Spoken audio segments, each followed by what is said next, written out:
ya. Kemarin ada dua sesi ya yang belum selesai. Mudah-mudahan bisa kita bereskan sebelum maghrib.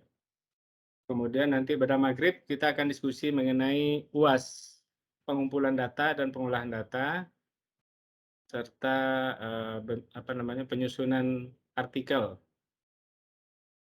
untuk UTS dan ujian akhir ya. Tapi hari ini baru 14 yang hadir, 13 yang hadir. Saya mohon maaf, posisi saya sekarang lagi di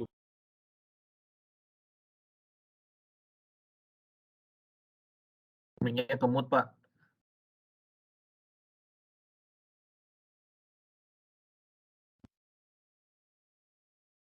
Nah, baru, Pak. baru ya, baru kedengaran, tadi nggak kedengaran.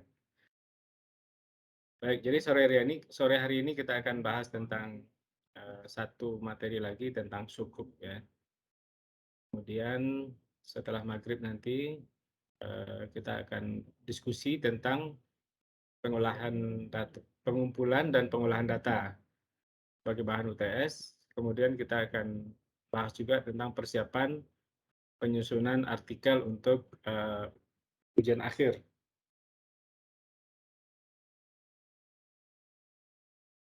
Oke. Sekarang pikir kita mulai aja ya sambil kita nunggu kawan-kawan. Iya, Pak. Pak Yul. Ya. Pak Agus tadi lagi titip absen sebentar, Pak. Dia lagi on the way mau pulang kantor Agus. tadi. Oh ya, Iya. siap. Oke.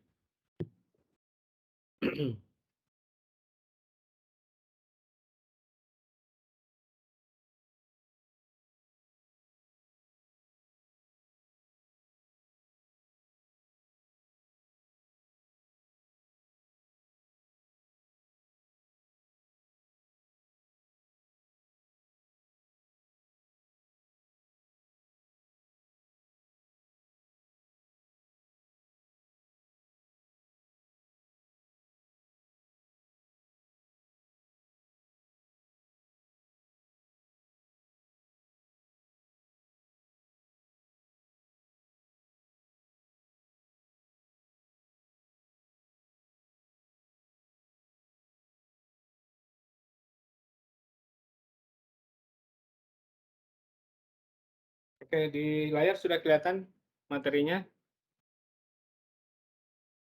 Folder aja, Pak Yul. Oh, folder ya. Oke.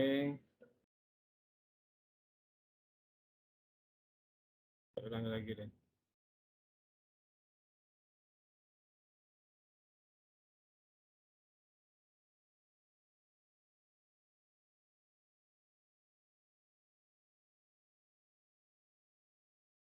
Nah, ini udah kelihatan?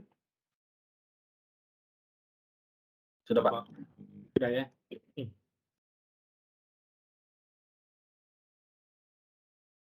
Baik, Assalamualaikum warahmatullahi wabarakatuh. Selamat malam, salam sejahtera untuk kita semua. Alhamdulillah, semoga atas rahmat dan karunia dari Allah Tuhan Yang Maha Kuasa, pada sore hari ini kita kembali hadir dalam ruangan virtual untuk membahas tentang kuliah kita, ya materi kuliah kita tentang keuangan untuk manajer non keuangan ya. Pada sore hari ini menjelang maghrib nanti kita akan jeda ya. Kita akan bahas tentang sukuk, ya, melanjutkan materi sebelumnya. Kita sudah bahas tentang pasar modal, kemudian pasar modal syariah. Sekarang kita akan masuk untuk pembahasan tentang sukuk. Ya. Sukuk ini coba bagian dari instrumen keuangan yang digunakan oleh investor maupun pasar modal untuk mendapatkan sumber dana ya bagi mereka yang ingin mengembangkan usahanya, juga bagi investor untuk berinvestasi, tentu dengan pola yang sesuai dengan syariah. Agenda yang akan kita lalui untuk bab 1 ini adalah kita akan bahas tentang konsep dari suku, jenis suku, kemudian skemanya, kemudian kita juga akan bahas tentang inovasi, produk sukuk dan juga ada studi kasus. Baik, kita masuk pada materi pertama, konsep sukuk ya. Jadi sukuk ini sebetulnya merupakan instrumen keuangan Islam atau syariah, berasal dari bahasa Arab ya, suk atau sak gitu ya. Kalau bahasa umumnya itu disebut juga dengan pasar gitu ya. Jadi bentuk jamak dari sukuk ya. Nah, artinya di situ adalah adanya dokumen atau sertifikat bukti kepemilikan atau bagian penyertaan. Jadi kalau kita ingin berinvestasi di sukuk, itu nanti ada pihak yang membutuhkan pendanaan, maka dia harus memiliki ilat ya. Ilat itu apa? Semacam alasan dia membutuhkan dana, kemudian dia mempunyai suatu dokumen apa? Mempunyai underlying asset gitu ya. Underlying asset sebagai bahan atau bukti untuk mendapatkan dana. Jadi kalau kita lihat bahwa sukuk itu adalah efek syariah berupa sertifikat atau bukti kepemilikan yang bernilai sama dan mewakili bagian yang tidak terpisahkan atas aset yang mendasari, yang disebut dengan underlying asset. Jadi dalam transaksi ekonomi syariah, kita memerlukan underlying atau ilat gitu ya, ada alasan atau ada alat untuk kita melakukan transaksi. Ya, tidak sama seperti misalnya obligasi gitu ya. Ketika orang mau melakukan pinjaman, dia hanya cukup menukarkan aset, merupakan membutuhkan dokumen menunjukkan bahwa dia meminjam dana gitu ya. Nanti akan kita lihat perbedaan antara sukuk dan obligasi. Ya, sama-sama ini merupakan alat investasi. Nah, kalau kita lihat karakteristik dari sukuk, ya, dia memerlukan underlying aset, aset dasar dalam penerbitannya. Kemudian merupakan bukti kepemilikan atas underlying aset atau aset dasar. Kemudian imbal hasil adanya return yang diberikan berupa upah atau sewa atau ujrah. Jadi ada beberapa akad yang akan digunakan di dalam sukuk ya. Jadi sukuk ini nanti ada lagi akad-akad yang digunakan. Ya.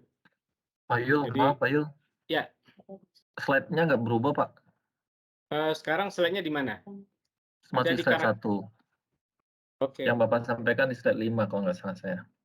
Oh iya iya. Ini saya lihat di slide 5. Belum jalan ya? Belum Pak Yul, masih di slide 1. Oke, kenapa ya? Nah, ada di slide 5 sekarang. Udah. Ya Pak. Ini macet nih. Karena saya lagi di Bukit Tinggi sekarang. Jadi nggak di Batam. Ya, Karena oke Pak. karena jauh kali ya jadi macet. Baik. Kemudian ada imbal hasil gitu ya, ada return yang didapatkan oleh para investor di dalam melakukan investasinya. Berupa apa? Ya tergantung akad yang digunakan gitu. Bisa berupa upah atau sewa, bisa berupa ujrah, bisa selisih harga atau dalam bentuk margin dan juga bagi hasil. Ya. Itu sesuai dengan akad yang digunakan. Kemudian terbebas dari unsur riba, gharar dan maisir. Ya, kemarin kita sudah sempat bahas apa itu riba, gharar dan maisir ya. Kemudian penggunaan dana harus sesuai dengan prinsip syariah. Oke, kemudian kalau kita lihat dari segi fatwa ya tentang sukuk, sukuk itu adalah surat berharga syariah atau efek syariah berupa sertifikat atau bukti kepemilikan yang bernilai sama dan mewakili bagian kepemilikan yang tidak bisa ditentukan batas-batasnya yang disebut dengan musrak ya, atas aset yang mendasarinya atau aset suku atau usul asuk setelah diterimanya dana suku atau ditutupnya pemesanan dan dimulainya penggunaan dana sesuai dengan peruntukannya. Ini definisi ya berdasarkan fatwa. Nah, apa itu aset sukuk? Ya, aset sukuk atau usul al-sukuk itu adalah aset yang menjadi dasar penerbitan sukuk yang terdiri dari aset berwujud al-ayan, kemudian manfaat atas aset berwujud yang mana fi al-ayan, kemudian bisa juga dalam bentuk jasa al-khadamat dan aset proyek tertentu maujudat mas'u muayyan ya, dan atau aset kegiatan investasi yang telah ditentukan ya, nasab istismar kasas. Okay. Kenapa kita perlu aset ya sukuk? Karena nanti aset inilah yang bisa dijadikan alat untuk kita mendapatkan dana ya atau sumber dana yang disebut dengan underlying aset sukuk gitu ya. Yaitu aset yang dijadikan sebagai objek atau dasar penerbitan sukuk yang tidak bertentangan dengan prinsip syariah. Itu antara lain adalah berupa aset berwujud tertentu, kemudian manfaat atas aset berwujud tertentu, ya. Kemudian bisa juga jasa yang sudah ataupun akan ada, kemudian aset proyek tertentu dan kegiatan investasi yang telah ditentukan. Jadi intinya adalah aset yang digunakan sebagai objek ya dalam penerbitan suku itu tidak boleh bertentangan dengan prinsip syariat. Nah, selanjutnya kalau kita ingin melihat perbandingan atau perbedaan antara suku dengan obligasi. Pada dasarnya, ya, suku dan obligasi itu dua hal yang berbeda ya. Ya, ada masyarakat umum menyatakan sama gitu ya, karena sama-sama mendapatkan pinjaman, tapi akadnya berbeda. Ya, sama-sama jangka panjang ya, suku jangka panjang, obligasi juga panjang. Tapi kalau obligasi itu merupakan utang, ya, utang jangka panjang. Kalau suku itu bisa diartikan bahwa ini adalah kepemilikan bersama gitu. Jadi kalau kita lihat prinsip dasar, kalau suku itu adalah kepemilikannya bersama atas suatu aset atau manfaat atas aset, jasa, proyek, investasi tertentu. Jadi tadi ketika kita punya aset sebagai underlying-nya, maka aset ini ketika kita sudah menyatakan ini sebagai underlying aset, maka ini merupakan kepemilikan bersama bagi para investor. Nah, sementara kalau obligasi itu hanya sebagai surat pernyataan utang dari utang piutang antara penerbit obligasi dan investor gitu. Ya. Misalnya pemerintah ingin mendapatkan dana dari masyarakat, dia keluarkan obligasi. Ya, ada yang disebut dengan ORI ya, Obligasi Republik Indonesia. Nah, itu hanya berupa dokumen ya. Tapi kalau sukuk, kalau sesuai dengan syariah itu harus ada asetnya. Ya, apakah asetnya itu gedung gitu ya, gedung yang dimiliki oleh pemerintah atau mungkin bisa juga pembangkit listrik dan sebagainya bisa dijadikan sebagai underlying aset. Ya. Nah, kalau kita lihat dari segi klaimnya itu suku itu merupakan kepemilikan aset atas aset atau manfaat atas aset jasa proyek investasi tertentu. Ya, jadi klaim itu adalah klaim kepemilikan gitu. Kalau obligasi, klaimnya itu adalah piutang kepada penerbit obligasi. Ya. Jadi terjadi utang piutang. Nah, kalau suku bukan utang piutang, tapi dia memiliki ya, ikut memiliki aset tersebut. Di mana aset itu nanti akan disewakan, nanti hasil sewanya akan dibagi kepada investor dan pada pemilik aset itu sendiri gitu ya.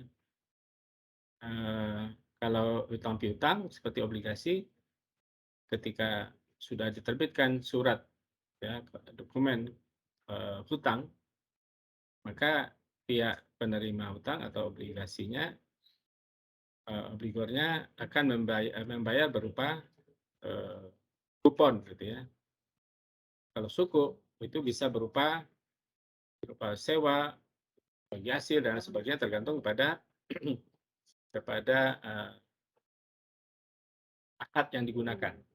Nah, ini misalnya yang kita lihat penggunaan dana. Penggunaan dana hanya untuk kegiatan usaha yang tidak bertentangan dengan prinsip syariah, sementara kalau obligasi tidak diatur, ya, karena dia bebas, tidak ada ketentuan yang mengikat digunakan untuk apa, ya, untuk kegiatan apa. Tapi kalau sukuk itu betul-betul hanya bisa digunakan untuk kegiatan usaha yang sesuai syariah. Imbal hasil yaitu bagi hasil free fee, ujrah atau margin. Ini kalau suku, ya, imbal hasil. Kalau suku itu bagi hasil, kalau akadnya mudharabah musyarakah gitu ya, fee atau ujrah, ya, kalau akadnya itu adalah akad sewa, kalau ijarah margin, ya, kalau akadnya itu adalah akad murabah dan sebagainya. Kemudian obligasi dia hanya dapatkan kupon dalam bentuk bunga.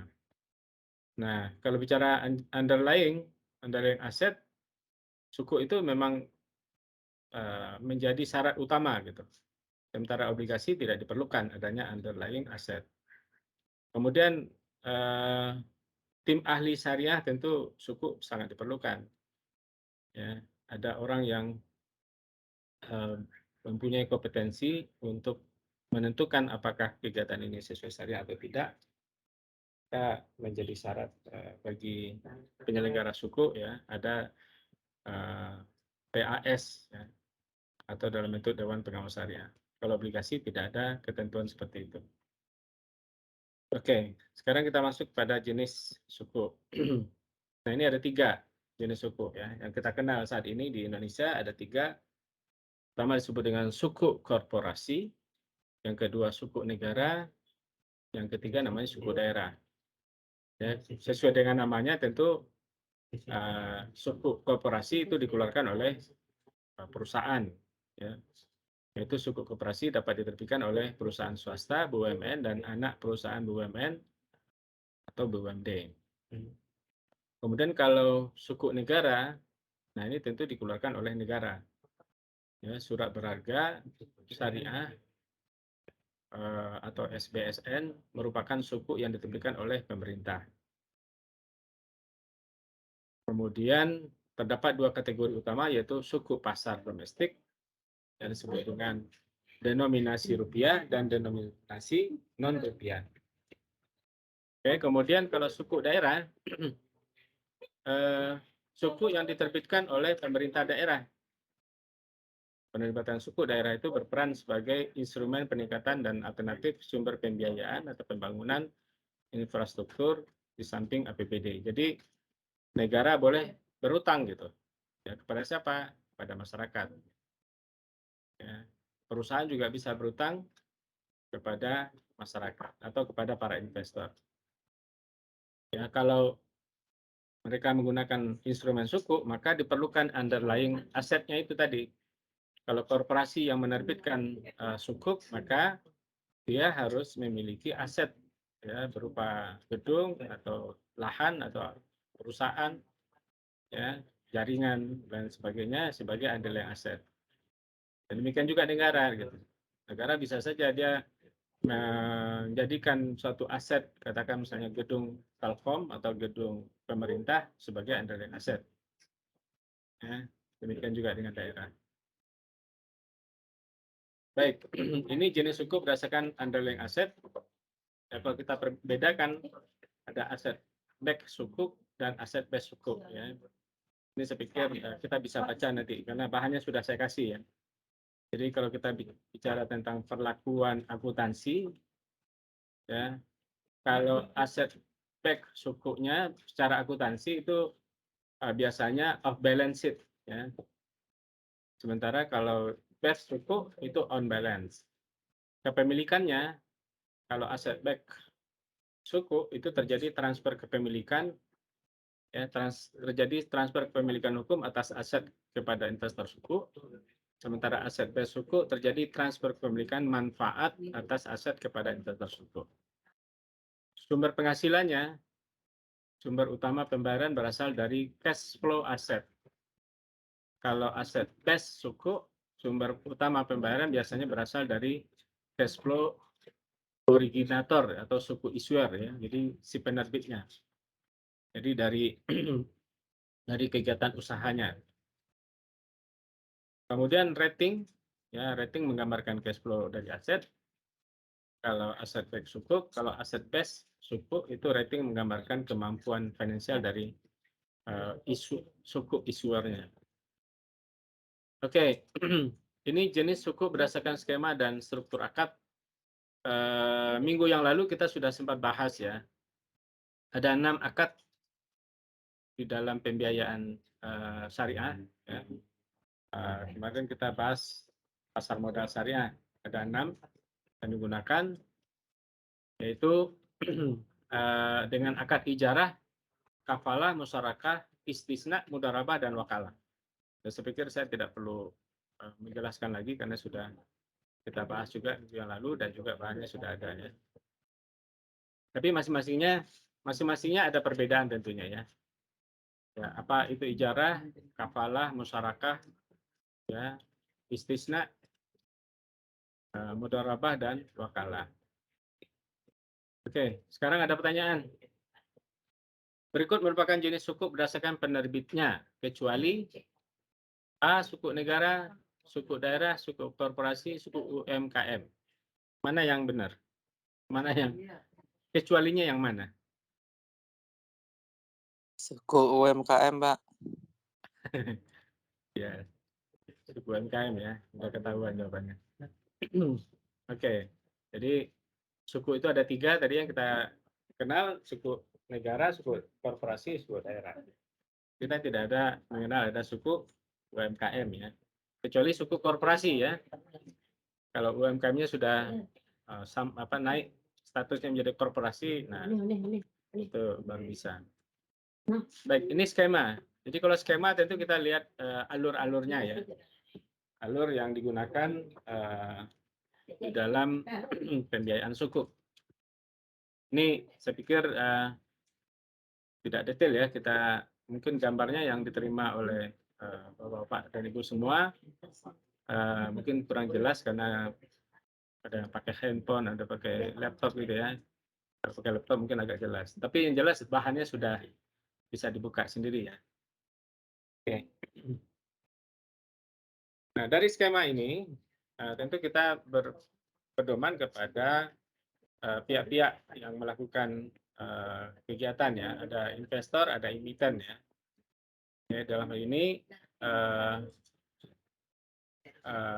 emiten sebagai penerbit dan pemilik objek membutuhkan dana ya, kemudian dia mencari investor, kemudian dapat investor ya, lalu investornya menyiapkan dana, kemudian emitennya menerbitkan sukuk.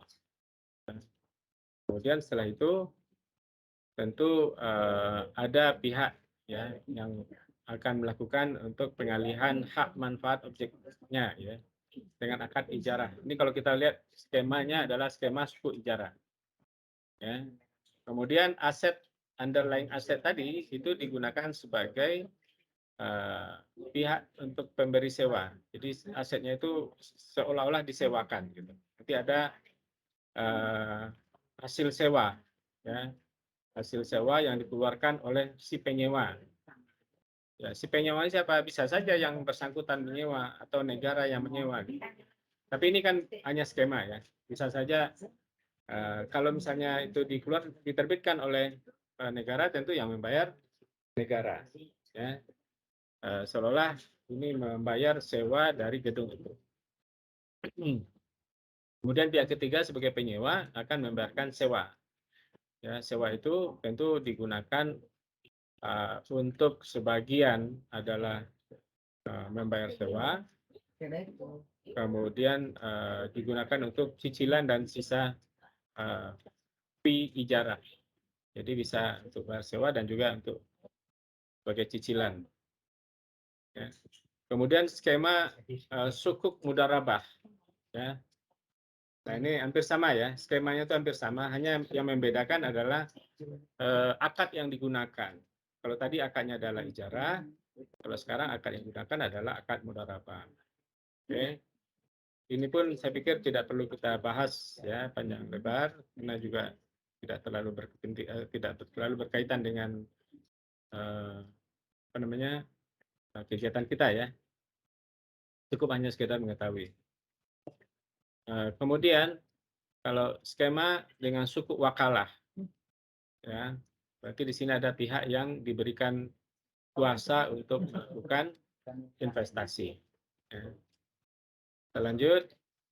Nah, inovasi produk. Jadi sukuk ini sudah cukup berkembang ya di Indonesia. Ya, maka dengan adanya program sukuk yang dikeluarkan oleh pemerintah, ya, maka ada peluang-peluang yang bisa dimanfaatkan untuk mendapatkan dana, sehingga dibuatlah suatu inovasi produk namanya. Ada yang disebut dengan wakaf link sukuk. Jadi ada wakaf link sukuk, ya, di mana produk sukuk ini bisa linkkan kepada wakaf. Jadi dalam hal ini yang berwakaf siapa? Yaitu wakif. Dalam bentuk wakaf uang atau temporer. Kemudian ada juga wakaf uang perpetual. Ya. Nah, dalam hal ini tentu ada wakaf, ada wakif, ada nazir. Ya. Kemudian ada di sini nazir PWI, ada Kementerian Keuangan. Jadi dalam hal ini secara umum bahwa pihak wakif, ya, dalam hal ini tentu orang yang mempunyai niat untuk berwakaf, ya, punya niat untuk berwakaf, dia akan mengeluarkan dana wakaf. Kepada siapa dia berwakaf? Yaitu kepada LKS PWU sebagai nazir atau sebagai mitra nazir. Jadi ketika kita melakukan wakaf uang, semuanya harus melalui LKS. LKS itu adalah lembaga keuangan syariah, PWU adalah penerima wakaf uang. Jadi tidak semua bank-bank syariah itu juga berfungsi sebagai LKS PWU ya. Tapi bank umum syariah yang memiliki izin dari Kementerian Agama, tentu atas rekomendasi dari Badan Wakaf Indonesia. Kemudian juga bisa non LKS PWU. Oke, kemudian dana ini digunakan oleh nazir ya untuk berbagai keperluan. Nah, salah satunya adalah link sukuk gitu.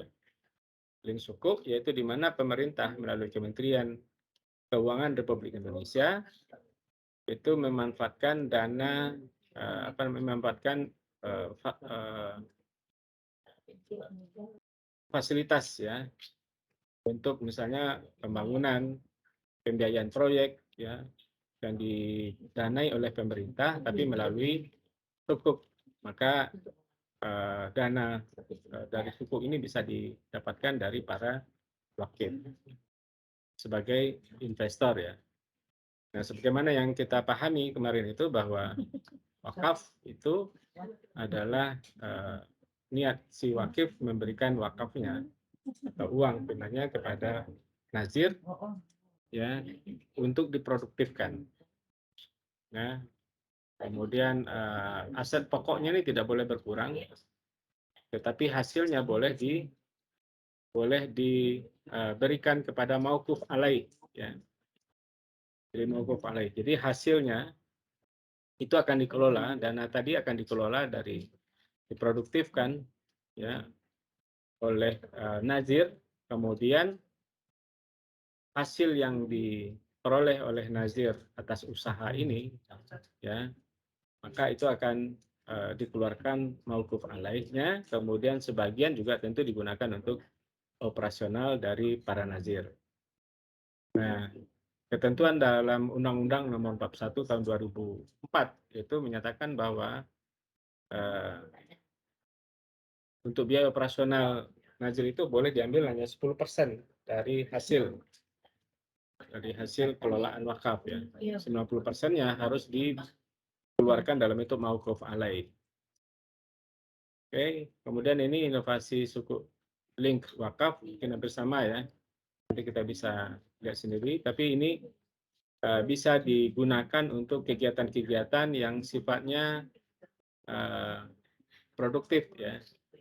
Jadi dana yang dikeluarkan oleh investor dalam ini adalah perusahaan pembiayaan syariah sebagai issuer atau koperasi wakafnya, kemudian membutuhkan dana, kemudian dananya diberikan oleh investor, ya. Kemudian dana ini bisa dimanfaatkan oleh para nazir, ya, para nazir untuk keperluan berbagai proyek, misalnya untuk rumah sakit, kemudian health, field equipment, peralatan alat medis, ya, kemudian resmil, wakaf, ya bisa juga untuk pertanian, peternakan, dan bisa juga untuk UMKM tentunya, termasuk juga commercial fleet wakaf. Ya. Oke, kemudian dana-dana yang terhimpun ini dikelola sama seperti tadi, ketika sudah ada hasil, maka hasilnya itu akan diberikan untuk mauquf alaih dan juga untuk biaya operasional, termasuk juga untuk pengembangan. Oke, nah di samping itu, pemerintah ternyata juga mengeluarkan namanya Green Sukuk, ya. Pada tahun 2018 oleh Kementerian Keuangan, ya. Pemerintah Indonesia melalui Kementerian Keuangan menerbitkan Green Sukuk pertama di dunia, yaitu sebesar 1,25 miliar US dollar dengan masa jatuh tempo selama 5 tahun. Ini sudah dilakukan, ya. Yaitu dengan mengacu pada prinsip pada Green Bond, hasil dari setiap penerbitan Green Sukuk akan digunakan secara eksklusif untuk pembiayaan atau pembiayaan ulang, namanya refinancing. Itu pengeluaran yang secara langsung berkaitan dengan proyek hijau yang layak atau eligible green project. Oke, ini bisa dibaca lagi. Baik, nah sekarang ada pertanyaan. Kurikulum ini merupakan inovasi produk pada sukuk, kecuali. Nah, kecualinya apa? Green sukuk, wakaf linked sukuk, sukuk ijarah, atau sukuk link wakaf. Dari penjelasan saya tadi, kira-kira jawabannya mana?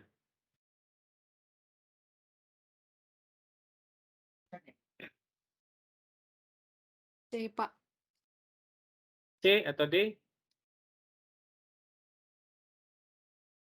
Charlie. Siapa tadi yang jawab? Sela, Pak. Oh ya, Sela. Gimana? Sela jawabnya apa? Yang suku ijarah, Pak. Oh ya, suku ijarah ya. Oke, benar. Jadi yang tidak termasuk dalam inovasi produk yaitu sukuk ijarah. Oke, kita lanjut. Nah, ini studi kasus.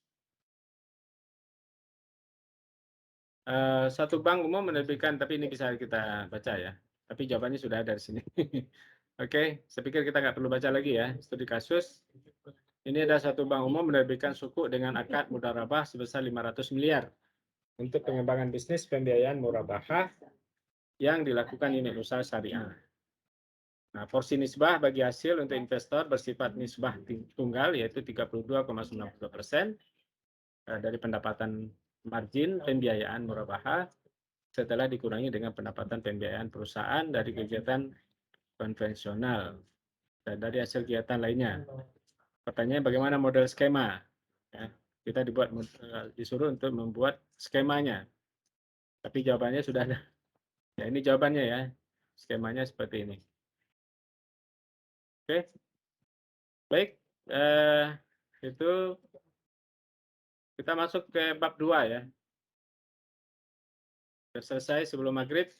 Nanti kita akan break jam 6.30 ya. Jam berapa maghrib di sini? Saya kebetulan lagi di Bukit Tinggi, itu maghribnya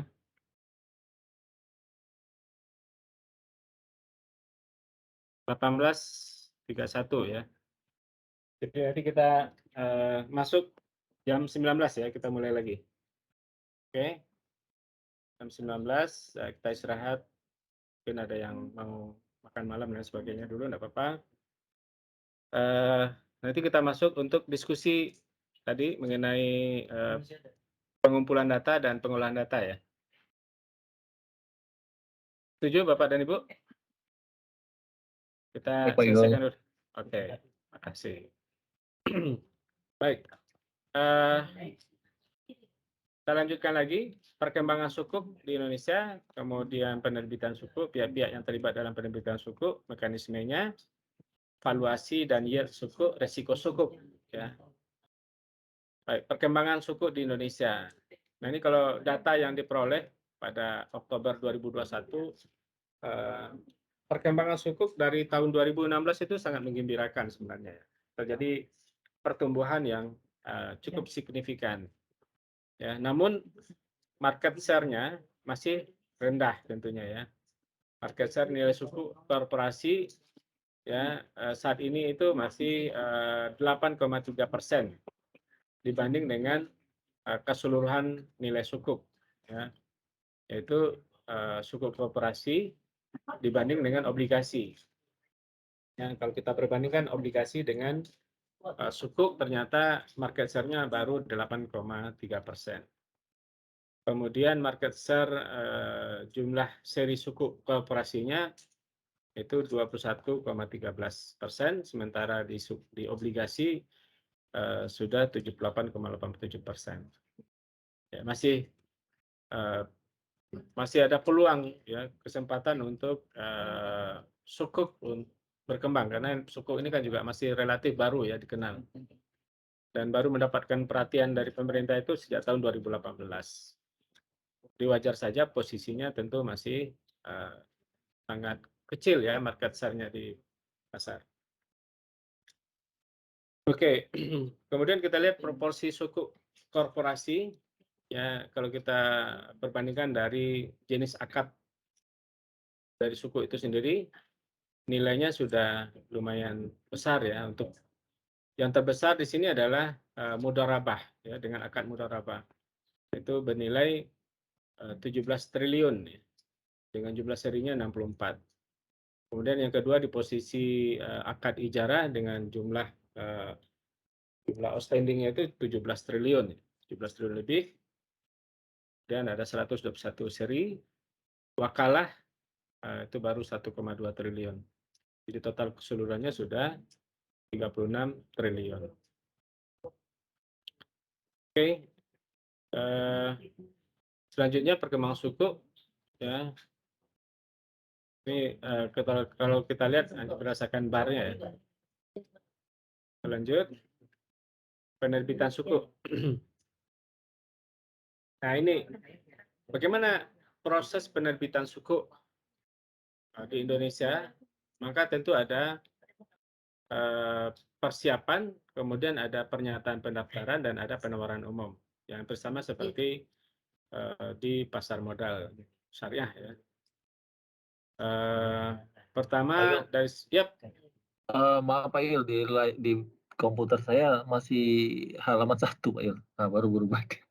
Oke, kasih ya. Kayaknya Pak Febri harus nanya baru dia berubah ya. Kalau nggak nanya nggak berubah. Iya Pak Il, Posisinya makasih Pak Il. Ya, makasih sudah diingatkan. Baik. Nah sekarang dari persiapan. Ya, ketika akan diterbitkan sukuk oleh issuer, tentu harus ada diskusi dulu ya, diskusi dengan underwriter, kemudian harus ada TAS. Apa yang kita ketahui tadi tentang TAS? Ada yang ingat? TAS, WA. TAS itu adalah tim ahli syariah, ya, atau dalam DPS. Kemudian WA, wali amanat ya. Kemudian ada lembaga rating dan pihak-pihak lain. Ya, dalam hal ini ketika mau diterbitkan ada persiapan dalam itu diskusi-diskusi yang dilakukan. Kemudian ada penunjukan profesi dan lembaga penunjang lainnya. Ya, untuk melakukan ini tentu ada bagian-bagian yang dianggap bisa membantu dalam proses penerbitan sukuk. Kemudian tak kalah pentingnya adalah perlunya ada pemeringkat sukuk. Kemudian ada pernyataan pendaftaran. Itu menyampaikan pernyataan pendaftaran Dan perbedaan saat building atau dengan saham untuk suku yaitu mengetahui minat investor serta menentukan tingkat imbal hasil suku. Jadi kalau di obligasi itu ada yang disebut dengan prospektus ya, termasuk juga di pasar modal ya. Ada prospektus yang harus diketahui oleh investor. Kemudian penawaran umum. Melakukan penawaran, kemudian penjatahan dan pengembalian dana atau refund, kemudian ada pencatatan. Nah, kemudian kesesuaian syariah penerbitan suku. Suku yang diterbitkan itu wajib disertai dengan pernyataan kesesuaian syariah dari Dewan Pengawas Syariah. Itu tadi gunanya ada diskusi ya dengan tim syariah atau DPS mengenai penerbitan suku tersebut apakah sudah sesuai syariah atau belum ya. Jadi ada pernyataan ya kesesuaian syariah. Kemudian anggota DPS atau tim ahli syariah wajib memiliki izin ahli syariah yang di pasar modal. Kemudian pernyataan kesesuaian syariah atas suku merupakan dokumen tambahan yang wajib disertakan dalam pernyataan pendaftaran. Kemudian wajib diungkapkan dalam prospektus. Ya, kemudian juga suku tidak lagi menjadi efek syariah apabila ya, tidak lagi memiliki aset yang menjadi dasar suku. Jadi kalau misalnya aset tadi yang menjadi underlying ketika menerbitkan suku dan itu sudah dicabut atau dikeluarkan, maka dia tidak lagi menjadi efek syariah. Kemudian terjadi perubahan jenis akad syariah, ya isi akad syariah dan atau aset yang menjadi dasar suku yang menyebabkan bertentangan dengan prinsip-prinsip syariah di pasar modal. Jadi itu yang menyebabkan bahwa suku tersebut tidak lagi dianggap sebagai efek syariah.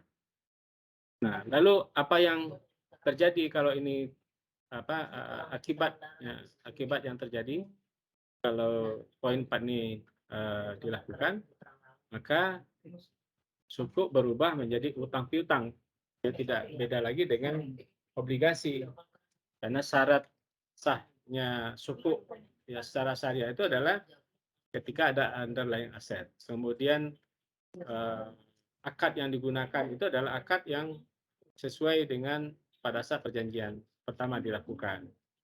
Ya, kalau itu berubah, maka tentu tidak lagi itu dianggap sebagai suku syariah atau efek syariah. Ini perjanjian perwalimatan, ya. Kontrak perjanjian perwalimatan suku adalah perjanjian antara emiten dan wali amanat. Nah, harus diingat ini ya. Jadi kontrak perjanjian perwaliamatan ya, adalah perjanjian antara emiten dan wali amanat dalam rangka menerbitkan suku yang dibuat dalam bentuk akta notaril.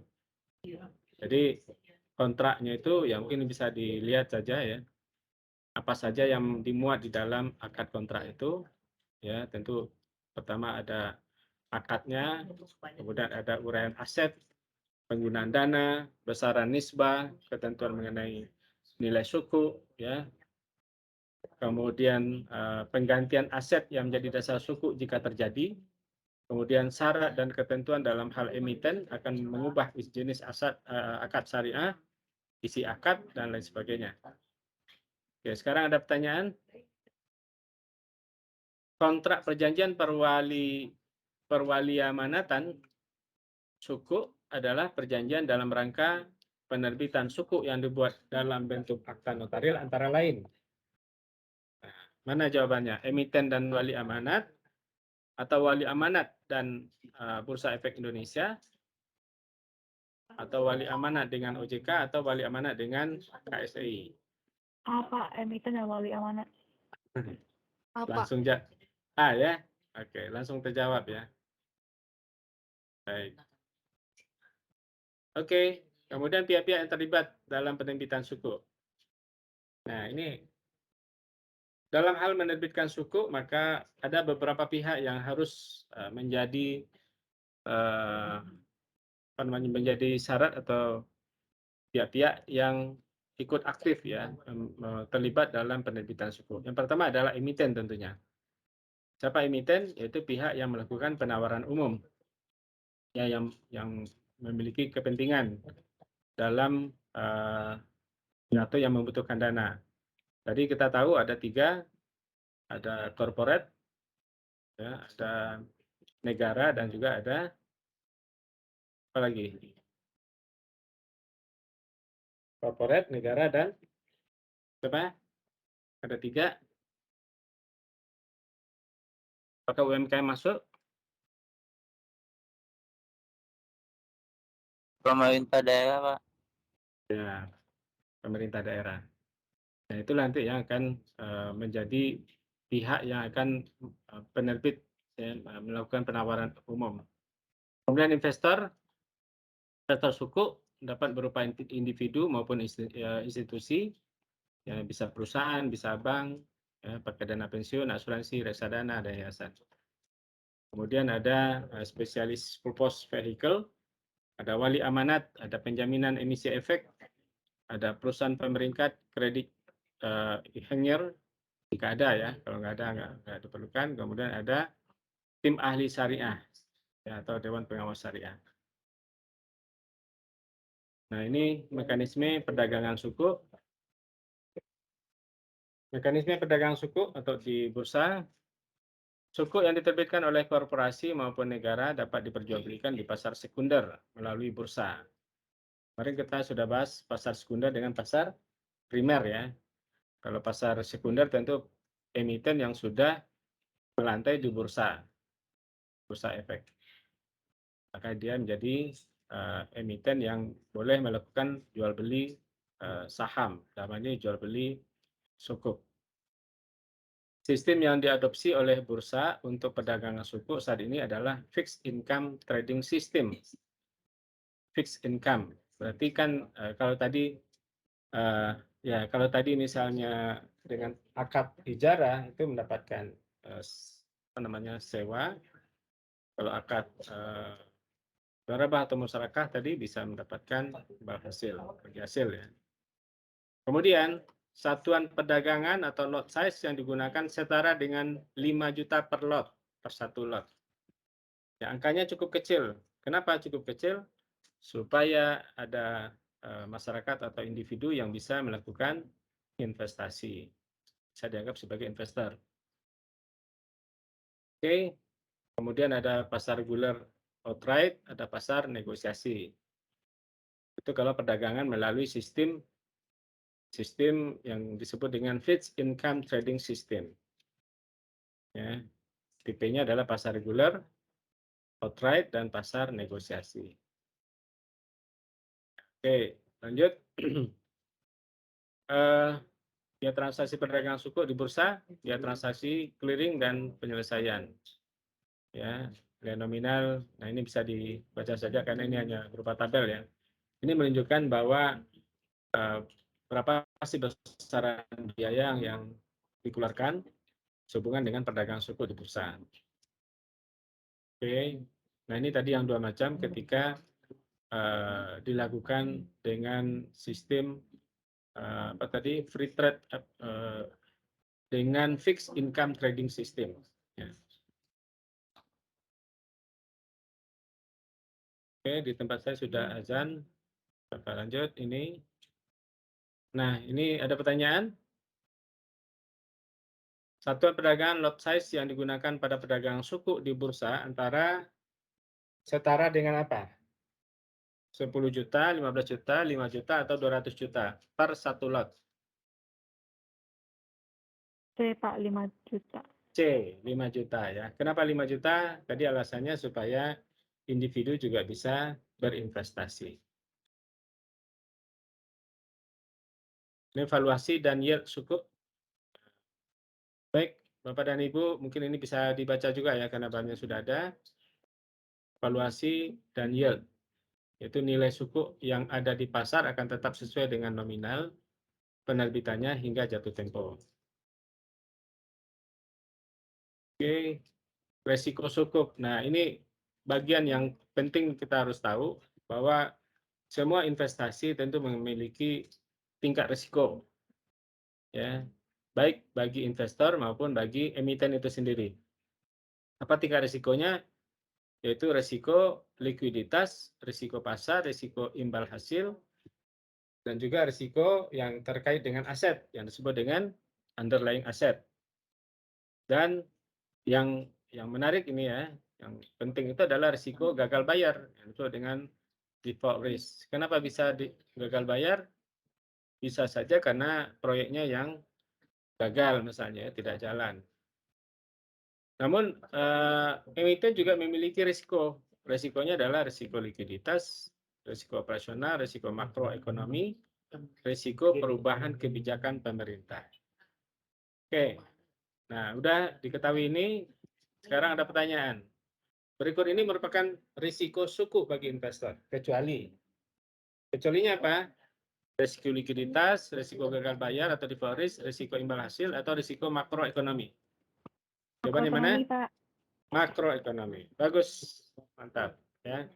Baik, Bapak dan Ibu, saya pikir pertemuan kita untuk sesi pertama cukup sesuai dengan kesepakatan kita tadi bahwa pada kesempatan ini kita akan mendiskusikan tentang UTS dan ujian akhir ya, UAS.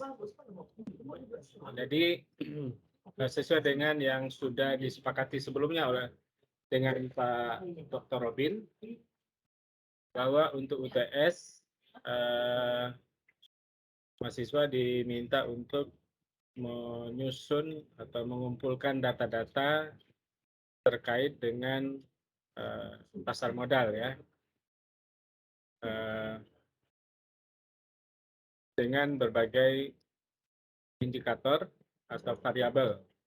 Nah, saya dalam hal ini akan melihat ya, tentu kita akan diskusikan sejauh mana data itu sudah dikumpulkan, kemudian apakah data itu sudah bisa kita olah atau mungkin sudah ada yang mengolah gitu ya data tersebut sehingga menjadi sebuah artikel.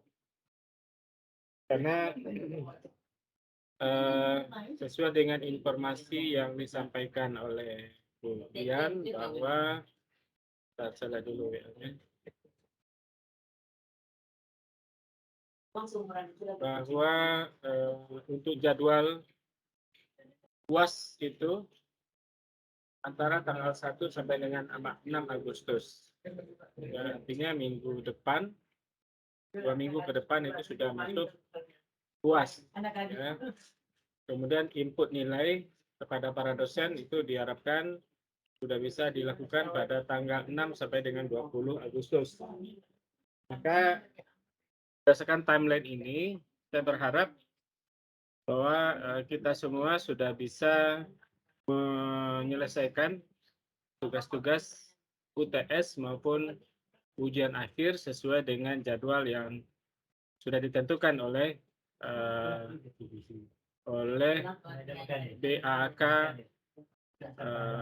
pasca sarjana ya. Saya ulangi lagi bahwa UTS tentu sudah berlanjut ya, sudah selesai harusnya dengan pengumpulan data. Kemudian untuk UAS itu masanya tanggal 1 sampai dengan 6 Agustus. Nah, input nilai bagi dosen itu tanggal 6 sampai dengan 20 Agustus. Jadi bagi saya sebagai dosen, saya punya waktu dari tanggal 6 sampai 20 Agustus itu untuk melakukan penilaian. Baik, tentu saya dengan Pak Robin ya. Nah, pada kesempatan malam hari ini kita akan berdiskusi tentang persiapan ujian akhir.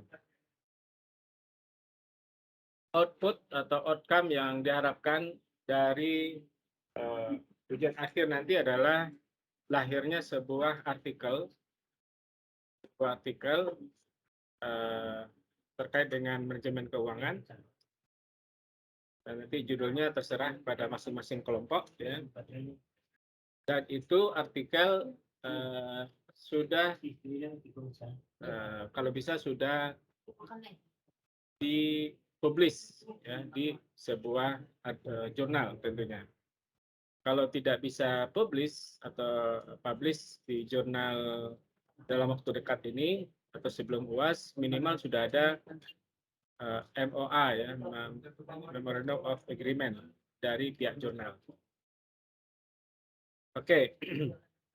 Nah, oleh karena itu pada malam ini kita coba masing-masing kelompok ya membahas tentang progres yang sudah dilakukan terkait dengan data yang sudah dikumpul, kemudian bagaimana pengolahan data tersebut, ya, sehingga sesuai dengan yang kita bahas tadi akan melahirkan sebuah artikel. Oke. Nah, jadi tolong masing-masing kelompok sudah bisa menyiapkan apa yang perlu kita diskusikan pada malam hari ini. Nah, ini mekanismenya bagaimana ketua kelas untuk pembahasan persiapan UAS ya. Kalau UTS kan hanya sampai pengumpulan data dan itu sudah dikumpulkan ya.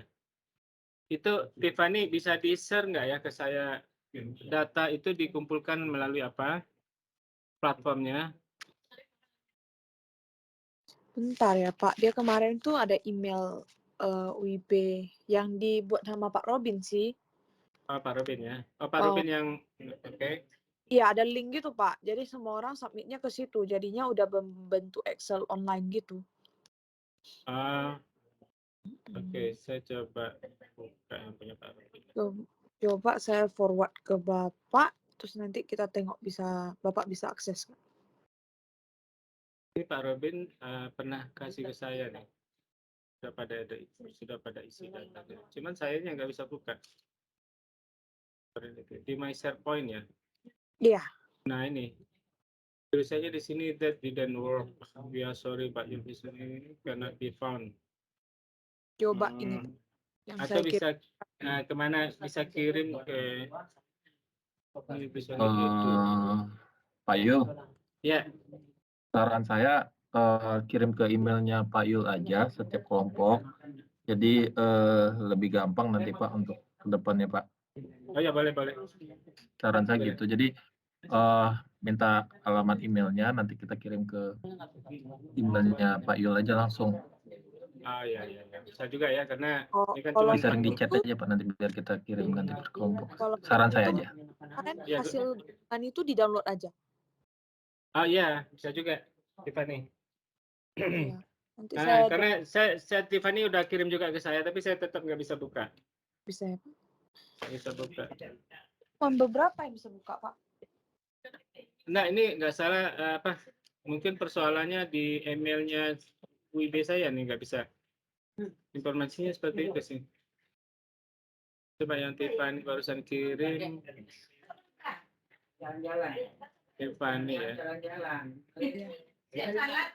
Oh Tiffany malah bisa. Oke. Ini malah bisa. Udah, ini sudah. Ntar saya ini dulu ya. Peran keuangan.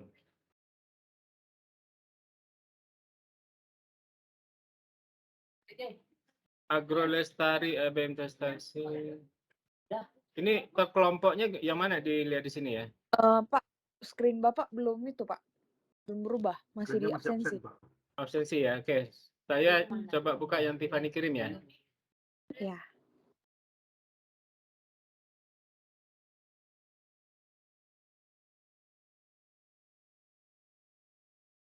Itu mungkin di bagian full data, Pak.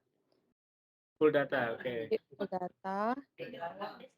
Yang paling kiri, Pak. Jadi paling kiri, itu paling kiri ya?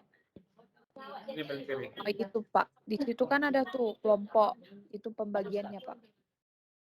Jadi yang 4 itu kelompok 4. Oh, ini ya. Mm.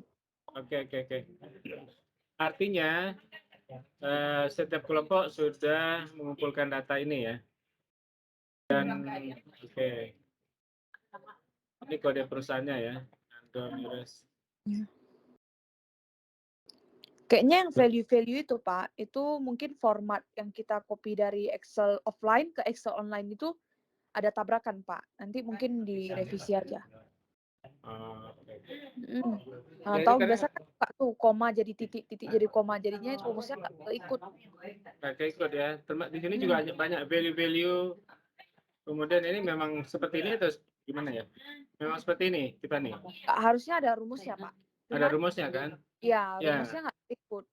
Nggak ngikut, ya benar. Oke, nggak apa-apa. Jadi malam ini mungkin kita nggak beres ini.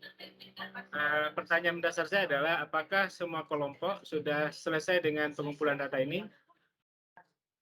Pengumpulan sudah deh. Tidak ya? Oke. Nah, kemudian apakah sudah diolah? Belum, Pak. Diolah belum, Pak? Belum. Pak. Belum ada gambarannya sama sekali, Pak. Ah. Sama instruksinya belum ini. Kemarin cuma disuruh kumpulin data, Pak. Data. Jadi gini, karena Pak Robin kebetulan beliau mungkin Desain. ada halangan untuk masuk dulu ya, saya nggak katakan itu. Jadi dari data yang ada sekarang ini dari masing-masing kelompok, saya berharap masing-masing kelompok itu sudah bisa menyusun sebuah artikel dengan variabel data yang ada ini, dengan memanfaatkan data yang ada, gitu ya. Jadi data yang ada itu tidak terbatas hanya oleh kelompok yang bersangkutan, tapi juga bisa diambil data dari kelompok lain. Kan datanya sudah tersedia. Nah, tergantung variabel apa yang akan dilihat atau diteliti gitu. Ya, misalnya human capital efficiency, struktural capital efficiency terhadap apa, gitu ya? Terhadap misalnya kinerja perusahaan. Jadi dua variabel cukup lah ya, dua variabel independen dengan satu variabel dependen sudah cukup saya pikir. Kalau mau tambah lebih bagus lagi gitu ya. 3 variabel. Kalau misalnya mau ditambah lagi dengan variabel kontrol juga boleh. Nah, itu yang saya harapkan satu ya. Jadi masing-masing kelompok harus memiliki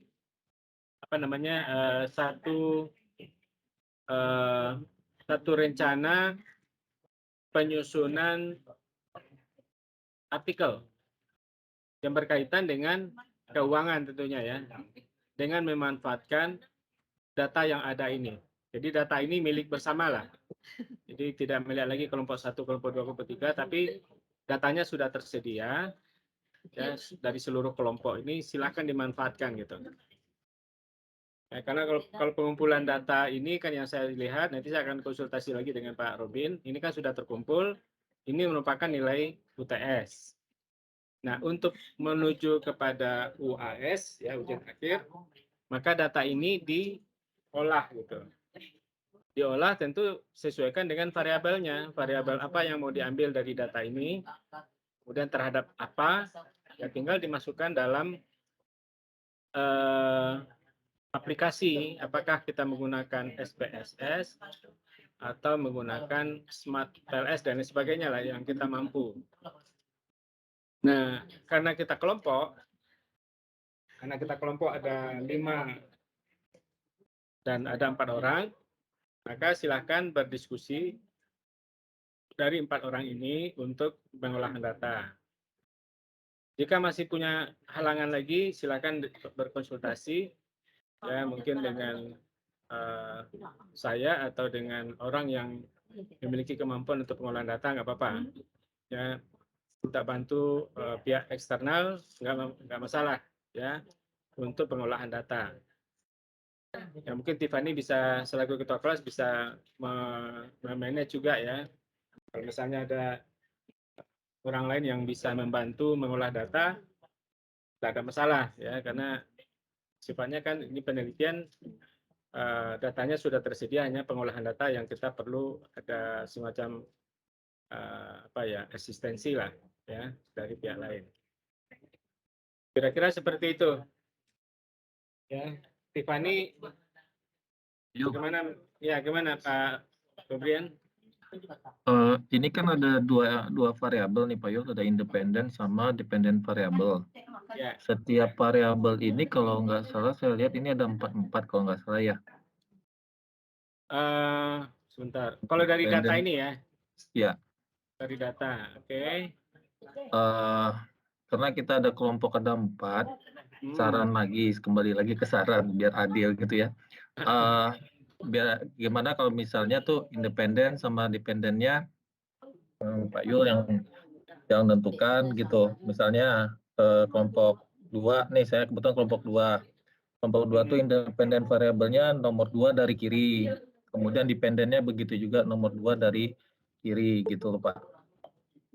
Saya potong bentar ya. Ya. Untuk kemarin pas pembagian itu data itu udah ditentuin pas pertemuan berapa gitu. Pokoknya harusnya ada di grup ya. Jadi kelompok pertama itu sesuai urutan. Yang pertama value add, terus capital sama dividen sama stock return itu urutannya aja. Jadi kelompok pertama itu value, kedua capital, ketiga dividen dan lain-lain. Nah, untuk independen itu tidak bisa dipisahkan. Jadi semua kelompok menggunakan semua independen dan semua kontrol. Gitu ya. Jadi independen itu biasa nggak sendirian dia. Ya. Tapi di sini sudah ada variabel independen, dependen, dan variabel kontrol ya. Ya. Jadi saya jujur tidak mengetahui kesepakatan awal ya. Kalau yang tadi disampaikan Tiffany, misalnya kelompok 1 misalnya ada human capital efisiensi kayak gitu ya. Untuk independen variabel, kemudian dependent variabelnya yang capital leverage ini. Atau bebas, gimana Tiffany? Untuk independennya ya Pak ya? Ya kan misalnya independen ini kan kita sekarang ada punya 4 ya. 4 ya. 4. Apakah keempat-empat ini boleh dipakai? Itu dipakai ini, semua Pak. Oh dipakai semua, oke. Terus dependennya yang berubah-ubah. Dependennya satu kelompok 1. Oke, kelompok 1 misalnya sudah ditentukan capital ini structure. Yang kelompok 1 value add. Kelompok 1 leverage kemarin. Kelompok 1 itu leverage. Itu VAIC itu independen. Oke. Stella bilang ini berarti urutannya dari leverage sampai NPM, Pak. Oke. Berarti leverage ini 1, kemudian dividen payout ratio 2, stock return 3, NPM kelompok 4, gitu ya? Iya, Pak. Iya, Pak. Oke, berarti clear ya. Independen dipakai semuanya. Independent variable dipakai semuanya, human capital, structure, capital employment efficiency terhadap, kalau kelompok 1 terhadap value added. Kelompok kedua terhadap capital structure atau leverage. Kalau kelompok 3 terhadap stock return. Kelompok 4 terhadap net profit margin ya. Kemudian ada variabel control. Maka variabel kontrol ini cukup banyak. Apakah ini dipilih sesuai kesepakatan kemarin itu gimana, Tiffany? Tahu saya dipakai semua sih, Pak. Kebanyakan mungkin ya. Kalau dipakai semua. Kebanyakan sih memang. Cuman pas kemarin Pak Robin bilang kami nggak ada yang nego, Pak. Oh ya, nah sekarang gini. Untuk kemudahan saja. Kan kalau memang dirasa datanya tidak lengkap. Misalnya frame size ini kan tidak semua ada data ya. Nah, kita ambil data yang ada aja supaya tidak menyulitkan pada saat proses. Jadi saya dalam hal ini untuk variable control tinggal disesuaikan saja apakah dua variabel atau 3 terserah. Misalnya ROE, ROA enggak gitu ya. Atau ROA, ROE gitu ya. Nah, kalau mau dipakai semua, kalau dalam hal ini variable control karena terlalu banyak, saya memberikan kebebasan lah. Ya boleh Berarti dipakai, boleh dipakai beberapa. Berarti kontrol variabelnya kami minimal pakai berapa, Pak?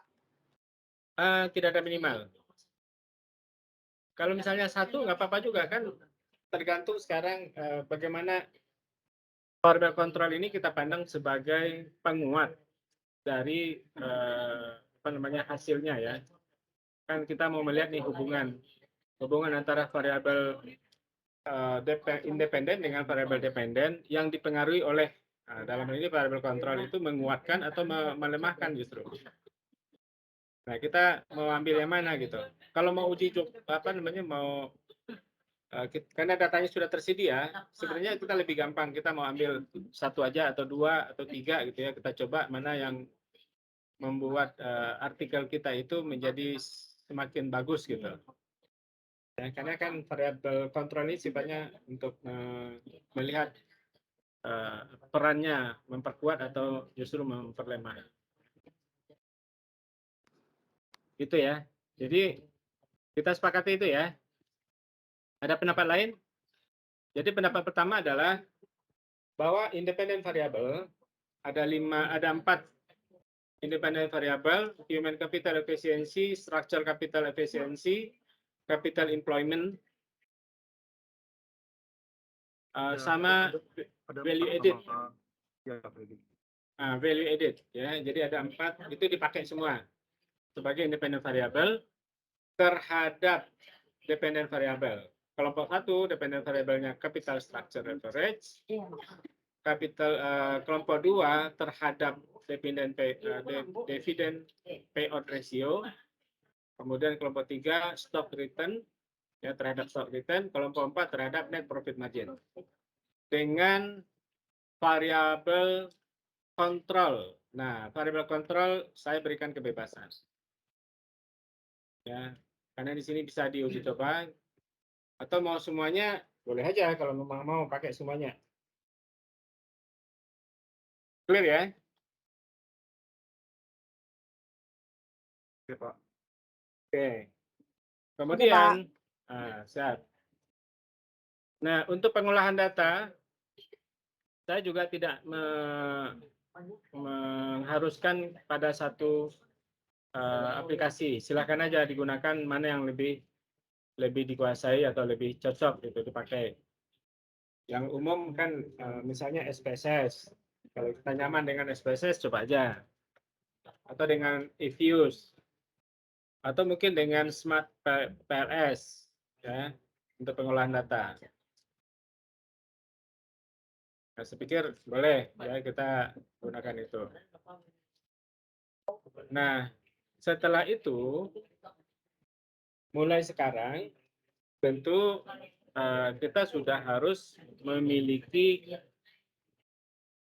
referensi yang menguatkan terhadap variabel-variabel yang kita akan akan kita teliti. Misalnya human capital efficiency. Nah, itu artikel yang penunjangnya apa? Ya, referensinya apa saja?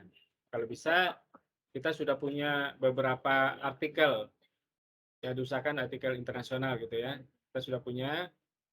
Terutama nanti pada saat kita ingin menjelaskan definisi dari definisi dari variabel yang kita pakai. Kemudian yang kedua, tentu kita mau melihat hasil penelitian terdahulu itu yang membahas tentang ya human capital efficiency, structure capital, capital employment, value added terhadap misalnya kalau kelompok 1 dia lebih concern kepada capital structure atau leverage. Kita cari artikel-artikel yang berkaitan dengan ini gitu. Ya syukur-syukur ada artikel yang membahas 4 independent variable terhadap 1 dependent variable, misalnya dividend payout ratio ya atau stock return gitu. Ya dapat artikel itu sudah bisa menjadi acuan kita juga. Ya. Karena kita berharap bahwa artikel yang kita susun itu bisa dipublish dipublikasikan. Oke. Nah, sementara waktu kita hanya terbatas ya sampai dengan bulan Agustus. Sekarang sudah berada di Juli. Nah, oleh karena itu silakan ya kepada ibu semuanya ya mempersiapkan lah. Ya, saya yakin mata kuliah yang lain juga punya beban ya, punya beban, dan ini juga ada beban, yaitu kita nikmati aja gitu ya. Saya tidak bermaksud untuk memberatkan saudara semua, tapi ini untuk apa namanya? Ya, karena memang tuntutan kita sebagai mahasiswa magister, kita tentu sudah apa ya? Ya memiliki beban yang besar tentunya ya. Nah, itu nanti yang membedakan kita dengan S1 juga ya, karena beban kita itu sebenarnya memang cukup besar. Oke, jadi dinikmati aja gitu ya. Ya Pak Febri ya, kita nikmati aja ya. Harus Pak, nggak sunnah lagi harus dia. Harus ya. Di sini ada Pak Agus. Mungkin saya tahu ya kesibukan kita masing-masing di sini, ada yang bekerja ya, seperti Pak Wahyu misalnya dengan BP-nya ya. Tapi bagaimanapun ini merupakan tuntutan yang harus kita nikmati. Ya. Kan kita juga bekerjanya tidak sendiri, ada kelompok, ada tim. Ya, usahakanlah kita tunjukkan kemampuan kita, terutama dalam time management, dalam memanage tim kita masing-masing. Oke, kira-kira ada yang perlu diperdalam lagi? Tadi kita sudah sepakat seperti itu. Pak, Ya. Berarti untuk UAS harus minimal kumpul LOA ya Pak? Iya. Ya, tentu ada artikel. Ya, artikelnya yang sudah tersusun berikut dengan, ya kalau artikel tentu sudah mulai dari pendahuluan segala macam ya sampai dengan daftar isi. Kemudian diusahakan sudah menggunakan template sesuai dengan jurnal tempat kita publikasi. Oke. Kemudian tentu nanti pada saat publikasi mengharuskan juga ada apa ya, similarity apa namanya ya, untuk Turnitin ya Pak? Turnitinnya juga mesti terukur ya. Kalau nggak salah misalnya 24%, itu tergantung jurnalnya ya, tergantung jurnalnya beberapa persen. Kemudian usahakan sebelum jadwal UAS berakhir, ya, sebelum penilaian itu sudah mengantongi LOA atau MOA-nya dengan pihak jurnal, gitu. Jadi tugas kita memang cukup maraton gitu ya. Di samping kita mengumpulkan mengolah data, kemudian mencari artikel-artikel mungkin yang perlu digunakan untuk menunjang artikel kita. Kemudian artikel itu sudah harus dengan jurnal atau template jurnal. Ya, berarti kita cari jurnal juga gitu ya. Tadi jurnal yang kita kehendaki, yang mana? Nah, saya berharap kalau bisa di Sinta 3 atau Sinta 4. Oke. Jurnalnya di Sinta 3 atau Sinta 4. Pak, untuk artikelnya berarti cantumin nama Bapak sama Pak Robin juga? Iya. Jadi nanti nama mahasiswa, kemudian nama Pak Robin, nama saya. Oke, Pak. Oke. Boleh jadi nanti ada konsekuensi pembayaran ke jurnal ya. Kalau Sinta 3 itu bisa di angka 500.000 sampai 750.000 itu bayarnya. Tapi tergantung jurnalnya. Kadang-kadang ada yang gratis. Agak susah Pak sih cari yang gratis. Agak susah sekarang. Iya, saya Sinta pernah publish Sinta 4 aja 800 Pak. 400. 8. 800. 8. Kemarin mahasiswa saya ada yang dapat Sinta 3, bayarnya cuma 750.000. Sudah ada MOA-nya. Iya. Tergantung publishernya juga sih Pak. Iya benar. Publishing. Pak. Itu baik jalannya. Berarti duitnya nanti bisa diklaim ya Pak? Duitnya bisa diklaim kepada kelompok masing-masing. Oke, baik Pak. Ya, karena UIB ternyata belum ada program juga. Ya, itu Pak Agus. Nah, ini kalau Pak Agus, nanti minta bantu Pak Wahyu aja. Mungkin 1 kali tanda tangan Pak Wahyu udah selesai semua itu. Iya Pak, betul Pak. Nah, betul, betul ya. Betul lah. Iya. Ini Pak Pak Yul, Wahyu. ini Pak Febri. jurnalnya dalam bahasa Indonesia apa dalam bahasa Inggris ya? Ya, kalau lebih kerennya bahasa Inggris, kan tidak sulit juga menerjemah ke bahasa Inggris.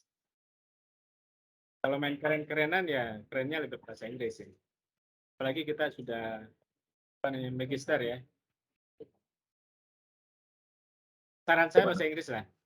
Ya, Jadi nanti saran saya minta, saya, artikelnya dalam bahasa Inggris saja. nanti saya minta Pak Agus yang buat Pak. Pak Agus ya. Iya.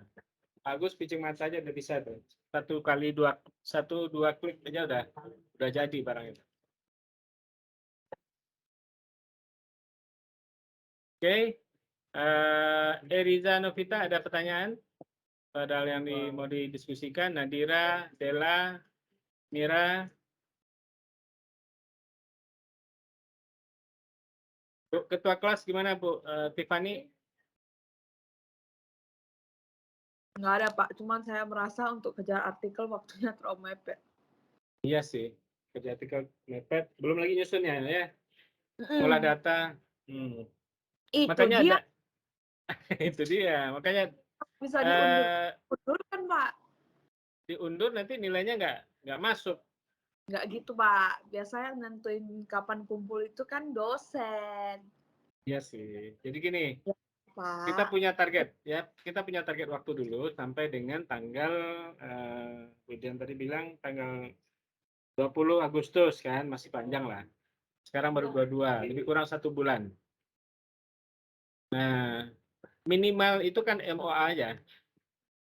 Dapatkan jurnalnya dulu, begitu dapat jurnal, dapat template-nya dipakai untuk membuat jurnal, buat artikel. Nah, udah kasih ke saya, nanti keluar nilainya. Tapi dengan perjanjian, artikelnya tetap harus publish, karena akan ditagih terus sampai tamat. Kalau misalnya nggak publish, ya ini dipertanyakan nilai yang saya kasih. Berarti yang penting sampai ada draft sama LOA lah ya Pak. Ya. Udah diokein orang pihak jurnal. Nah, itu sudah bisa memenuhi syarat dulu deh. Walaupun sebenarnya sempurnanya tentu kalau sudah publish. Dan saya tidak apa namanya ya. Ya kemungkinan besar dalam waktu singkat tidak mungkin gitu ya sampai terbit. Ya saya memaklumi itu. Tapi kalau tidak bergerak dari sekarang, ya Tiffany, nanti nggak selesai juga gitu. Makanya kita ini kan ada tim, ada 4 orang, ada 5 orang. Silakan nanti dibagi. Ada yang tugasnya mungkin mencari jurnal artikel-artikel pendukung. Ada tugasnya yang mengolah data. Kemudian mungkin ada yang mencari jurnal gitu. Nah, kemudian ada yang memasukkan template dan sebagainya lah. Jadi tinggal sini kita memanage kelompok.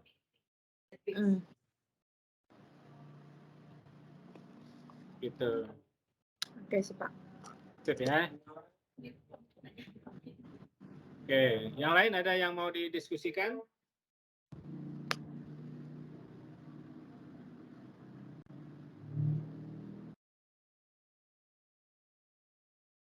Claudio Esmeraldo, tapi saya ingin tahu nih kelompok 1 siapa aja gitu ya.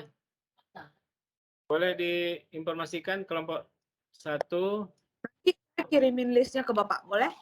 Boleh. Oke, dikasih Tiffany. Jadi dalam hal ini saya harapkan saling membantu ya. Saling membantu dalam penyusunan artikel. Kalau untuk mencari jurnalnya sudah dapat linknya ya.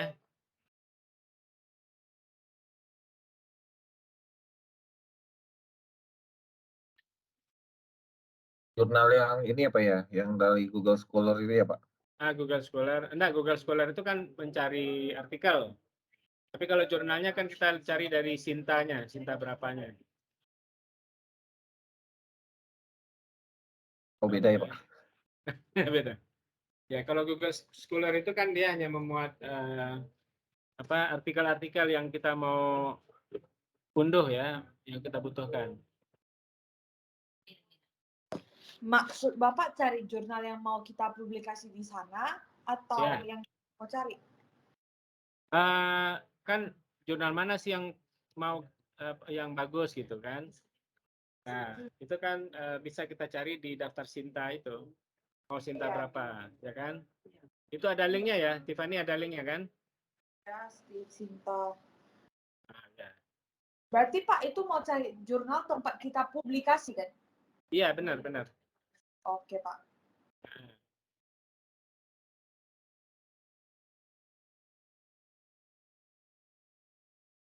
Pak, maaf Pak, tadi harus Sinta berapa Pak?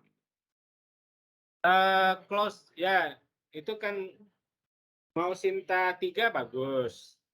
Kalau Sinta 2, Sinta 1 oke lah kita lupakan karena itu terlalu sulit. Kita Jangan bisa pasrah gitu dong Pak. Oh gitu ya. Wah, saya suka ini kalau optimis begini. Nah, artinya dari saya 3 ke atas boleh lah, 3, 4, 5, 6 boleh. Nah, karena Sinta semakin kecil tentu semakin bagus. Sinta 6 itu ya berarti yang kelasnya masih paling bawah lah. Tapi sudah terakreditasi. Tapi makin kecil makin mahal Pak. Nah, itu dia barangnya. Makanya saya nggak memberatkan juga. Dan makin mahal dan makin lama gitu. Iya. Nah, kalau Sinta 2, Sinta 3 aja udah cukup lama. Tapi Pak Yusuf, tergantung. boleh nanya nggak ada tutorial publishnya gimana, cari siapa? Dela tanya tutorialnya. Sebenarnya banyak ini ya. Nanti Dela bisa lihat di YouTube tutorial itu banyak sekali ya yang bisa menjelaskan. Saya mau cari nih link, mungkin Tiffany atau kawan-kawan yang lain bisa kasih nanti link untuk memilih jurnal-jurnal yang terakreditasi.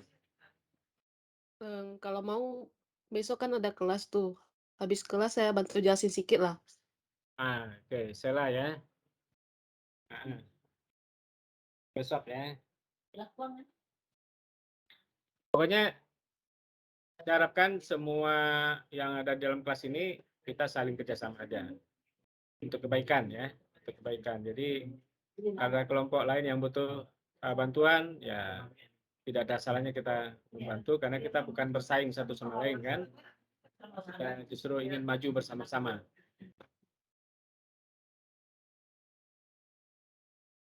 Oke, itu ya. Tadi Dela bertanya, nanti saya bisa bagi triknya ya kepada kawan-kawan yang lain.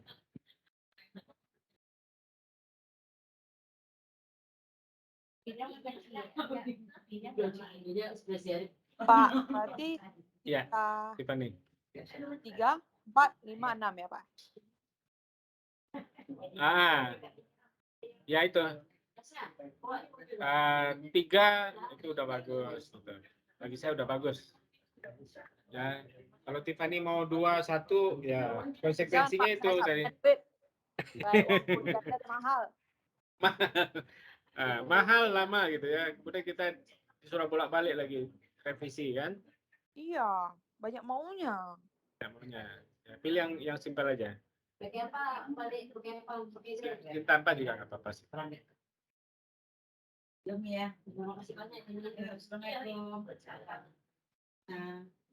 Oke, selain tadi yang sudah berkomentar Della, Tiffany, Sheila,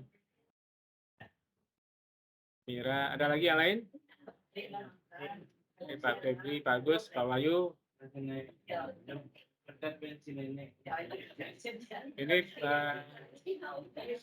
Tiffany sudah kirim ke saya tadi ya. Jadi kelompok satu Tiffany, Joni, Verina, Sheila, dan Juvianti. Ada 5 orang. Kelompok 2 Della, Prianto, tapi ini Prianto udah nggak ini lagi ya. Nggak aktif lagi. Kemudian Agus Tamrin, Febrian, ya Pak Febrian dan Wahyu. Wah, ini Pak Febrian dan Pak Wahyu ada satu kelompok ya. Nama Pak Agus pula lagi. Ini senior ada di sini. Iya, Pak. Kemudian kelompok 3, Ricky Apriyadi, Ervinasari, Nadira, Eriza, dan Ade. Itu di kelompok 3. Kemudian kelompok 4, Claudio, Mira, Hermanto, Hardianto, dan Sarah Ariana. Jadi masing-masing kelompok ya seperti yang kita sudah sepakati tadi ya bekerja sama dalam menyusun artikel sampai publish. Bagaimana caranya tergantung seni masing-masing. Oke, batas waktu ya sebagaimana tadi yang kita sudah sepakati batas waktunya sebelum tanggal 2. Sebentar, saya ulangi lagi. Masa UAS. Nah, masa UAS itu 1 sampai dengan tanggal 6 Agustus. Saya mohon maaf ya, bukan sampai tanggal 20. Input nilai tanggal 6 sampai 20. Artinya saya hanya punya kesempatan untuk input nilai itu dari tanggal 6 sampai 20 Agustus. Kalau bisa UAS-nya itu sudah bisa dikumpulkan sebelum atau sebelum tanggal 15 lah, ya. Sebelum tanggal 15. Baru saya mau usul Pak, tanggal 15 boleh nggak? Gitu ya. Iya, iya.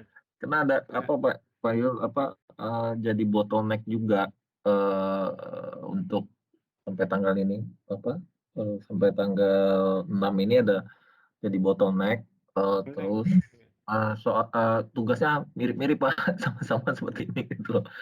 Iya ya. Terus satu lagi yang punyanya Pak Happy itu udah ada ketinggalan. Pak Happy itu ada baru 7 ya kalau nggak salah saya gitu loh. Ya gimana lagi nanti. Oh sama juga, artikel juga ya? Pak Happy dia tesis Pak. Oh tesis. Ya sampai bab 3. Pak Agus bukan studi kasus, hampir sama seperti ini, tapi nggak buat jurnal. Pak Agus sama Bu Desi hampir sama Pak. Itu sama SDM. Oke. Tapi yang tingkat kesulitannya paling tinggi yang punya Pak Yul lah. Saya jadi tersangka di sini. Enggak Pak. Iya. Kemarin kita nginput data untuk UAS saja kita di satu bulanan itu Pak. Iya. Oke. Coba ya. Oke Pak Febri, siap pokoknya. Tanggal 15 berarti ya Pak ya? Tanggal 15. Jadi kan saya punya waktu, kalau tanggal 15 saya punya waktu hanya beberapa hari aja. Karena tanggal 20 kan sudah harus dikumpul. Gitu. Ya baik Pak, kita usahakan Pak. Makasih Pak Yul ya. Tapi kalau bisa diusahakan ya sebelum tanggal itu. Kalau tidak ada daripada kita membual-bual di sini, lebih baik kita kerjakan tugas gitu ya. Ada lagi yang karena ini merupakan pertemuan terakhir juga ya, karena minggu-minggu setelahnya kita nggak ada pertemuan lagi. Jadi media komunikasi saya kebetulan tidak ada di grup, ya bisa disampaikan langsung ke saya atau melalui Tiffany di grup ya. Kalau ada apa-apa, saya juga mungkin melalui ketua kelas, Bu Tiffany, nanti akan menyampaikan kepada rekan-rekan semua. Ya, ada Pak Inu. Nanti Ada kita ya? WhatsApp aja kalau ada ininya nanti butuh Oke, oke. butuh tutorial nih sama Pak Inu, kita Tutorial. WhatsApp aja. Oke, oke. Siap. Bimbingan, butuh bimbingan. Iya, iya, iya. Ya, mudah-mudahan Makasih kawan-kawan yang banyak. lain, ya kawan-kawan yang lain, saya harapkan bisa membantu lah ya. Mungkin yang ada pengalaman, ya kayak sini ada Sela, ada Tiffany, bisa berbagi ya ke kawan-kawan yang lain. Baik, Bapak dan Ibu, para mahasiswa magister yang saya hormati, pada malam hari ini kita sudah menuntaskan materi kuliah kita, manajemen keuangan dan keuangan untuk manajer non keuangan. Kemudian kita sudah diskusikan tentang UTS dan UAS dengan deadline sampai maksimal tanggal 15 Agustus sudah harus terkumpul dengan jurnal atau dengan artikel yang sudah terpublikasi. Kalau belum terpublikasi, minimal sudah mengantongi MOA-nya atau LOA-nya gitu ya, dengan jurnal tempat menerbitkan artikel tersebut. Ya. Mungkin itu dari saya, dan saya mengucapkan terima kasih banyak atas semua perhatian kawan-kawan semua yang sangat antusias, sangat bersemangat ya dalam kuliah S2 manajemen ini. Mudah-mudahan apa yang kita sudah lakukan ini kita dapatkan ilmu yang bermanfaat tentunya. Kemudian saya harapkan ya, kita bisa menjalani proses perkuliahan dengan baik sampai tuntas. Ya, jangan ada yang putus di tengah jalan gitu ya. Oke, dan saya mohon maaf atas segala kekurangan dalam menyampaikan semua materi maupun cara penyampaiannya saya yang mungkin tidak pas. Ya, itu saya mohon maaf. Kemudian apabila ada yang ingin didiskusikan lebih lanjut, ya saya masih terbuka gitu ya. Silakan berkomunikasi, bisa melalui ketua kelas atau bisa langsung ke saya langsung gitu. Mungkin itu dari saya. Terima kasih. Selamat malam. Assalamualaikum warahmatullahi wabarakatuh.